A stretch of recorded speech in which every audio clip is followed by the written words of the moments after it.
Vijayawada TDP జిల్లా కార్యాలయంలో జరిగిన విలేకరుల సమావేశంలో పార్టీ జిల్లా అధ్యక్షులు నెట్టం రఘురాం మాట్లాడుతూ ముఖ్యమంత్రి వైఎస్ జగన్మోహన్ రెడ్డికి ఓటమి భయం పట్టుకుందని, ఈ 5 సంవత్సరాలలో రాష్ట్రాన్ని సర్వనాశనం చేశాడని తీవ్ర స్థాయిలో విమర్శించారు.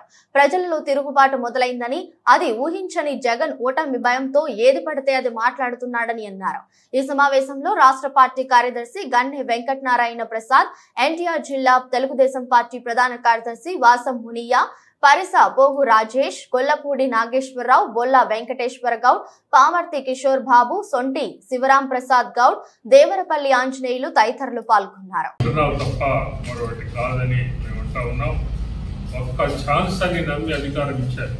చరిత్ర నిన్ను క్షమించదు జగన్మోహన్ రెడ్డి. నిన్ను ఏ రకంగానూ ఈ చరిత్ర రాబోయేటటువంటి చరిత్రకారులు ఎంత వినాశనం అంటే నువ్వు చేసింది. ఆ రోజున చంద్రబాబు నాయుడు గారు చేసినటువంటి ఆ వేగవంతమైనటువంటి ప్రగతిశీలమైనటువంటి అభివృద్ధి కాముకమైనటువంటి ఆ యొక్క ప్లాన్ ప్రకారం గనక నువ్వు తీసుకొని వెళ్ళినట్లయితే ఈ రాష్ట్రం ఇప్పటికే ఎంతో సుభిక్షంగా సుసంపన్నంగా తయారయ్యేది అంటంలో లేదు. అపారమైనటువంటి నష్టాన్ని కలిగించావు. ఇంత అంతా అని చెప్పుకోవటానికి వీలు లేనంతగా ఇవన్నీ కూడా చరిత్రకారులు లిఖిస్తారు. భారతదేశంలో స్వాతంత్ర్యానంతరం ఈ రోజున 75వ రిపబ్లిక్ డే జరుపుకుంటా ఉన్నాం. ఈ 75 ఏళ్లలో ఏ రాష్ట్ర ముఖ్యమంత్రి నీలాగా ఇంతటి అధ్వాన్నమైనటువంటి పరిపాలన అందించలేదు అనేది తప్పనిసరిగా చరిత్రకారులు లిఖిస్తారు అంటంలో ఎటువంటి సందేహం లేదు. 4 కోట్లు దారపోసి ఒక పెయిడ్ ప్రోగ్రాం చేసి అసలు నీకు ఏ రకంగా విద్యా విధానం, విద్య పట్ల నీకు ఏ రకమైనటువంటి అభిప్రాయం ఉంది, అభిలాష ఉంది, ఏ రకమైనటువంటి చిత్తశుద్ధి ఉంది అనేది ఈ 4 ఏళ్లుగా మేము చూసాం.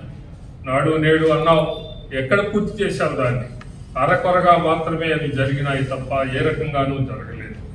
నాణ్యమైనటువంటి విద్య అందిస్తున్నాను అని 2018 నాటికి నాణ్యమైనటువంటి విద్యలో మన రాష్ట్రం 2018 అంటే చంద్రబాబు నాయుడు గారి పరిపాలన నాటికి 3వ స్థానంలో ఉంది. ఈ రోజున ఎంత ఉంది? ఈ దేశంలో 19వ స్థానానికి పడిపోయింది. అలాగనే 22-23 కేంద్రం విడుదల చేసిన ఫౌండేషన్ లెర్నింగ్ మరియు న్యూమరసీ నివేదిక ప్రకారం దేశంలో ఏపీ 29వ స్థానంలోకి దిగజారింది అనేది నిజం కాదా అని మేము ప్రశ్న వేస్తా ఉన్నాం. అలాగనే కేంద్ర ప్రభుత్వ అధీనంలోని ఆరా సంస్థ నివేదిక ప్రకారం 8వ తరగతి విద్యార్థులు 2వ తరగతి లెక్కలు కూడా చెప్పలేనటువంటి వెల్లడించలేనటువంటి పరిస్థితుల్లో ఈ రోజున ఉన్నారు. ఇది విద్యా వ్యవస్థ యొక్క వైఫల్యం కాదా? ఇది ఏ మేరకు నువ్వు విద్యా వ్యవస్థని మెరుగుదల చేశామని అంత గొప్పగా తిరుపతి సమ్మిట్ లో పాల్గొన్నామని మేము అంటా ఉన్నాం. అలాగనే ఆ రోజు చూసాం, చంద్రబాబు నాయుడు గారు ఎక్కడా కూడా ఆయన ఇంగ్లీషు విద్యని కాదని అనలేదు. ఆ రోజునే ఆయనే ప్రవేశపెట్టింది, నువ్వు కాదు. ఆ రోజున మున్సిపల్ స్కూళ్లలో ఇంగ్లీష్ విద్యని ప్రవేశపెట్టి క్రమక్రమంగా నాణ్యత పెంచి ఆ రకంగా చేయాలి అని అనుకొని ఒక పక్కన మాతృభాష, మరొక ప్రక్కన ఇంగ్లీషు అంతర్జాతీయ భాష నేర్పాలి, ఆ రకంగా ఒక ప్రణాళిక ప్రకారం తీసుకుని వెళితే అది నాణ్యమైనటువంటి విద్యని అందించడం అవుతుంది అనేది ఆయన ఉద్దేశంగా ఆ రోజున 7,000 స్కూళ్లలో ప్రవేశపెట్టారు. నువ్వేం గొప్ప కాదు ఇది.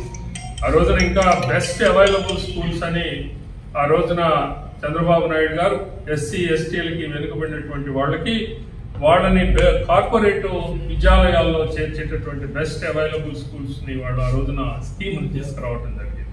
ఆ స్కీమ్ ని నీవు పూర్తిగా రద్దు చేశావు.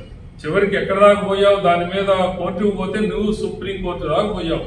కింద కోర్టు, హైకోర్టు చెప్పినా కూడా వినకుండా సుప్రీం కోర్టు దాకా పోయి దాని పట్ల విముఖతని, ఎగనిస్ట్ని, వ్యతిరేకతని ప్రకటించావు అని అంటే నీకు ఏ రకంగా ఈ విద్యా విధానం పట్ల నీకు సరైనటువంటి దృక్పథం ఉంది అని మేము ప్రశ్న వేస్తా ఉన్నాం. ఇలాంటి వైఫల్యాలు ఎన్నింటినో ఈ రోజున చివరికి వచ్చేటప్పటికి ఏం చేయాలో తోచినటువంటి పరిస్థితుల్లో చివరికి ఎన్నికలు రాబోతున్నటువంటి తరుణంలో ఈ నియోజకవర్గం నుంచి ఆ నియోజకవర్గానికి, అక్కడి నుంచి అక్కడికి నీ యొక్క అభ్యర్థుల్ని మార్చుతా పోతా ఉన్నావు అని అంటే ఇది అంతటి గందరగోళమైనటువంటి పరిస్థితుల్లో నీవు ఈ రోజున పరిపాలనని ఏమాత్రం కూడా చేయలేక దీన్ని ఏ రకంగా కూడా దాన్ని సమాధానం చెప్పుకోలేనటువంటి పరిస్థితుల్లో ఈ రోజున ప్రజలకి ఆ రకంగా నేను ఒకవేళ కాదనుకుంటే దిగిపోతాను అని అంటున్నావు అని అంటే ఇది నీ చేతగానితనం తప్ప మరొకటి కాదు.